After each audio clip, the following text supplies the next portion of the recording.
লাগা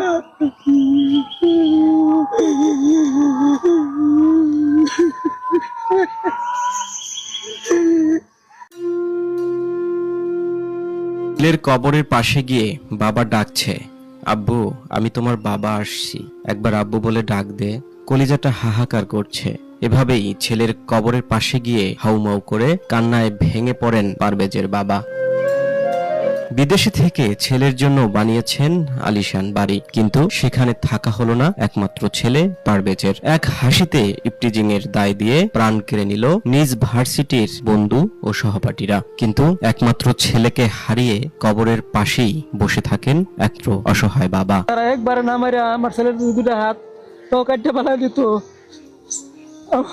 বর্ডার মধ্যে থাকতো, আমার আব্বা করে ডাক দিত, আমার কলেজে শান্তি পেত, তো কলেজে শান্তি পেতাম।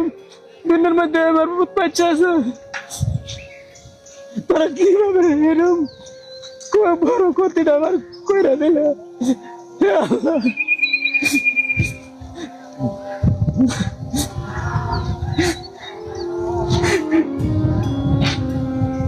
এরকম ক্ষতিটা তোরা কেউ বলে আল্লাহ, আল্লাহ তো তোকে ছাড় দিত না, আল্লাহ তো ছাড় দিত না তো করে, তোরা বা ছাড়তে না। এই যে বাংলাদেশের প্রত্যেকটা মানুষ আমার ছেলের জন্য, যারা আমার ছেলেরা মারছে তারপর ফাঁসি যাইতেছে, ছেলের জন্য দোয়া করতেছে। আল্লাহ দুনিয়ার মানুষ আমার ছেলের জন্য দোয়া করতেছে, আল্লাহ দুনিয়ার প্রত্যেকটা মানুষের তুমি রহমত করে দিও আল্লাহ।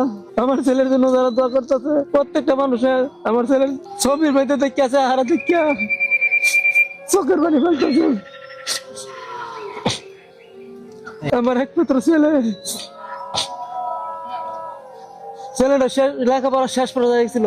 অনেক মিডিয়ার মধ্যে দেখছি যে 6ষ্ঠ সেমিস্টার বলে, কিন্তু আসলে আমার ছেলে 8ম সেমিস্টার, টেক্সটাইল ইঞ্জিনিয়ার 8ম সেমিস্টার। আমার বাবা লাগা এত বাড়ি তো, এত বড় বাড়ি তৈরি করলাম, তুমি এই মাটির ঘরে নিয়ে থাকবা।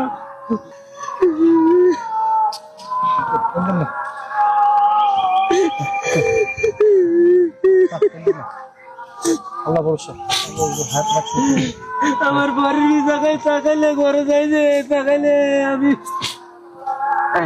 দেখি কি প্রত্যেকটা জায়গা আমার বাবার হাতের কাজের চিহ্ন।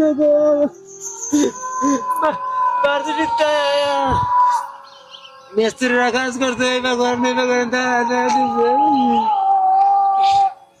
আমার বাবারে মাটির